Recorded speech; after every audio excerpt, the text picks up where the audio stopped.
Hello বন্ধুরা, কেমন আছো? আশা করি তোমরা সবাই ভালো আছো। আমিও খুব ভালো আছি। তো সন্ধ্যাবেলা সন্ধ্যাবেলা না, এখন 9টা বাজে। আর 9টার সময় ক্রেভিং উঠেছে টক খাওয়ার। তো টকের মধ্যে কাঁচা আম ঘরে ছিল না, তো এখানে ছোট ছোট আমরা পাশের বাড়ি একটা বৌদির কাছ থেকে চেয়ে নিয়ে এসেছিলাম সেই আমরা।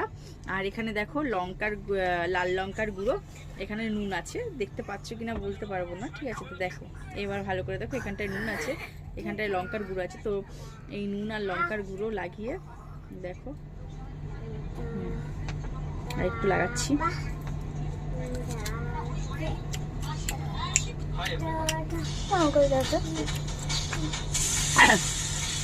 টকের ক্রেভিং উঠলে কাঁচা আমও এইভাবে খাই, হ্যাবক লাগে। একবার জাস্ট তোমরা ট্রাই করে দেখতে পারো। যারা যারা খেয়েছো তারা সবাই জানো কেমন লাগে। আর যারা যারা খেয়েছো তারা কমেন্ট করো, যারা যারা খাওনি তারাও কমেন্ট করো।